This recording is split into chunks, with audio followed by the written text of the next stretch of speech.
Isaiah, it's Mike Howe. Can you hear me? Yes, sir. Okay. We're going to go ahead and get started with questions from our local media. We'll begin with Ryan Aber with the Oklahoman and then go to Eric Bailey. Ryan?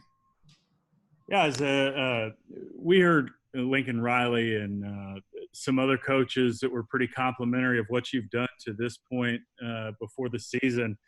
What do you feel like's been behind that, and what are some of the things that you feel like you're doing better? I say what's behind that is the time I put into the film room and studying the playbook outside of what we've already been doing.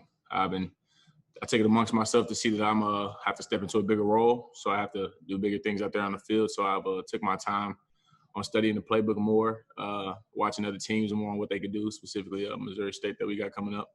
And throughout practice, I've just been showing what I've been looking at and showing what I've been working on outside of what we've already been doing up here. Appreciate it, Isaiah. Okay, we'll go to Eric Bailey with the Tulsa World and then Joe Bettner. Hey, Isaiah, who has commanded leadership on that offensive line after losing so many faces last year? And how important is that role because of that? You mean the defensive line? Yes, sir. Really, me and LaRon Stokes, we've taken a big role in commanding that leadership, showing that we've played last year. We've been here before. We've been here for a few years now. And we see that, as long as with John Michael Terry and Nick Bonito, we see that the opportunity we have in front of us and the players we lost last year, the several seniors we lost. And we see that, we have a big opportunity ahead of us, and we have to step in and fill those shoes and make plays out there on the field so we can have the best chance to win the championship again. Thanks, Isaiah. I meant to say defensive line. I said offensive line. I apologize. No, you're fine. Okay, Joe Bettner with the Norman transcript, and then we'll go to Jason Kersey. Isaiah, I'm curious, along that defensive line, how has Perrion Winfrey stepped in, and has he provided any type of veteran presence to you all? Definitely. Perrion, definitely, you can tell by how he plays and how fast he is and how explosive he is off the line of scrimmage and against blocks that this isn't his first rodeo. He's definitely he knows how it is out there on the field. He has a different stage to do it on now, but you can see it throughout practice that he knows what he's doing and he's comfortable out there. And of course, we can always get better and improve, but he's definitely stepped up. And he's definitely filled some shoes in too that we need to be filled in, and he's definitely going to be used with this year. Thank you. Okay, Jason Kersey with the Athletic, and then John Hoover. Hey, Isaiah. Coach B was on here a couple weeks ago with us and talking about the depth on the offensive line. So I'm wondering, going up against those guys, how good do you think that this OU offensive line can be this year, and why do you think that? I think they can be really good because of the depth that they have. With the freshmen that they had came in with Andrew Rain from Broken Arrow and Anton. And also the other guys that are experienced with Ely and Marquise and Creed and Tyrese. I think they can be really good and have a good rotation out there if need be. But I know that first group can hold it down for sure and definitely carry the tradition that they've been doing with this offensive line and with this offense. And it's also been helpful for its defense to get different looks with different type of players and how they use their different techniques and sizes and stuff. So we definitely get a good look at them, and we can definitely use that for an advantage for us when we play other teams that we've already seen before. So this offensive line is definitely going to be a dominant O-line this year. Thank you. Okay, let's go to John Hoover with SI Sooners, and then Kerry Murdoch. Hey, Isaiah, I'm wondering if you've mentioned a lot of guys so far on this call already. Wondering if you can maybe expound a little bit on some of the younger guys, some of the freshmen that are coming in, what you like about some of their games, maybe who's standing out to you, that kind of thing. This training camp and this game week. Specifically on the defensive side, we got defensive linemen stepping up, like Reggie Grimes and Brendan Walker. We see how they've been stepping up, and they're like big physical guys and really aggressive, and they're learning the defense, of course. But you can definitely see that they definitely been putting in effort, and that it means a lot to them. And I think they'll definitely step up and be a big force this year. And as long as with the O-line that I mentioned with Andrew Raym and Anton, those are definitely guys that who look invested and that are going to get a lot of reps for us this year. Thank you. Okay, Kerry Murdoch with Sooner Scoop and the Sports Animal, and then Brandin Drum.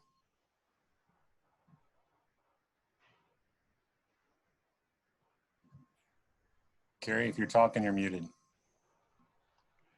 Sorry. Isaiah, I know, emotion's a big part of defense in a game. Curious are you to know kind of what it's like playing in a stadium, especially on Owen Field with limited fan involvement? I don't think that's going to be a big problem for us. Coach Grinch actually mentioned to us today that in high school we didn't play in front of 80,000 people every Friday, and for the JUCO kids they didn't play in front of 80,000 people every Saturday and so like that. So we can't act like this is new to us. Like we got to take opportunity of what we have in front of us and play and play in front of the fans that we got here. We can't use that as an excuse for us to play not to our standard or anything like that. We still have to play to our standard, play fast, and live up to this tradition that we have going for us so far, and even exceed that standard.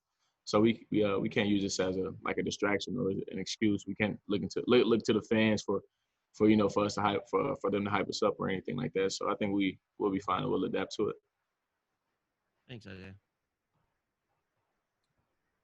Okay, let's go to Brandin Drum with OU Insider, and then Keegan Renault.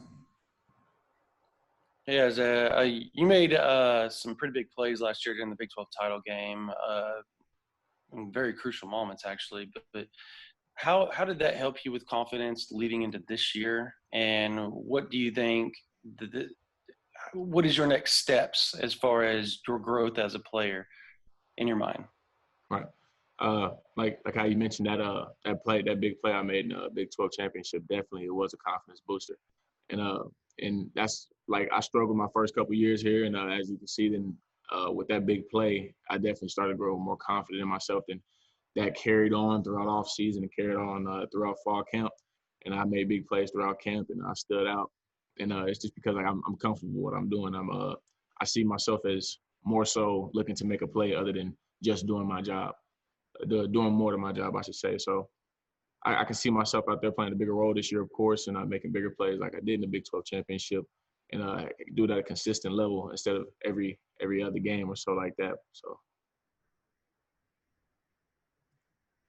Okay, Keegan Renault from Sooners Wire, and then Garen Emig. Yeah, Isaiah, you mentioned a second ago just about the last 2 to 3 years for you at Oklahoma. Just what has this process been like from not playing as much as you would want to, and then stepping into this role, into maybe a starter role, especially with Ronnie's availability up in the air? Right. I see it. I see it as another opportunity. Like I've been saying, I'm gonna make the most of it for sure, and I'm fine with that. Like I have no problem with stepping into this bigger role. Like I'm here for a reason, and I'm built for this moment. So I'm gonna take advantage of what I have in front of me and make the most of it, because I know I didn't do that earlier in my career. So I know that now is my time to shine, and I will show that out there on the field, and I'm very confident in that. Thank you. Okay, Garen Emig with the Tulsa World, and then Caleb McCory. Mr. Thomas, always good to see TPS represent, man. Good to see you. How you doing?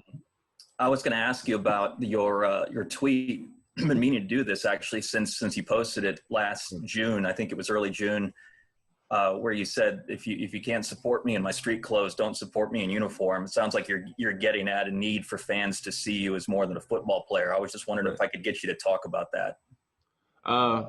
Yeah, I felt that way after everything we've been seeing with all this social injustice going on for African Americans. Doc Rivers said it best himself when in the interview he had about a week or two ago, and he said, "We love a country that doesn't love us back." And so I see it as like when I'm out here on the field, everyone loves me, everyone looks up to me and all that. But out there in my street clothes, I'm just another man out there who can be seen as, a threat or anything like that. And I see it as, to me, like, if you can't support me out there, like as a regular American citizen, then don't support me out here on the field when, it benefits you or anything like that. So, I take pride in that. It means a lot to me, especially, from my humble beginnings of where I came from. I take pride in, treating everyone equally because, everyone is, everyone's made different, but everyone's equal. So I feel that if you can't support someone outside of, where they're seen as someone that everyone loves, and don't support them at all. Very cool. Thanks, man. Yes, sir. Okay, Isaiah's got to get to class. We'll take one more question from Caleb McCory of the OU Daily. Hey, Isaiah. A few weeks ago, Alex Grinch said that after the first scrimmage, physicality wasn't great, but that was also to be expected. Now, 3 days before the game, how do you think you've improved on tackling and your physicality with your unit? With the unit, I definitely think we've progressed so far with the tackling and physicality because he made that a big strong point after that first scrimmage and how we need to get better at that. So every day consistently, we've been working tackling drills and drills that, require more physicality or for you to strain more. So then we seen that progress throughout camp. Then you can see it in the second scrimmage we had that it definitely showed out there on tape. So the way that they have these things set out for us and the way they organize these drills or anything that they put in front of us, it definitely helped us so far. So they know what they're doing, and they trust us, and we trust them. So we show that we trust them by applying that to the field as well. Follow up real quick. Sorry. Is it harder to work on your physicality with everything that's going on, especially with this weird season? For me to say, I'll speak for myself on this. For me, it's not as hard to work on my physicality because with everything going on, I know that there's a risk in everything you do. I mean, if this pandemic wasn't going on, we'd still be going hard, and everything we do is there's a risk that anything could happen. So I play like every snap, or I do every drill as if it's like my last drill because you never know what could happen after that. So I just see it as as a chance for me to get better in each rep, opposed to seeing like, all right, let me take it easy just so I can save myself for the next rep or for the next scrimmage or anything like that. So for myself, I say it's not as hard for me to be as physical throughout practice or anything.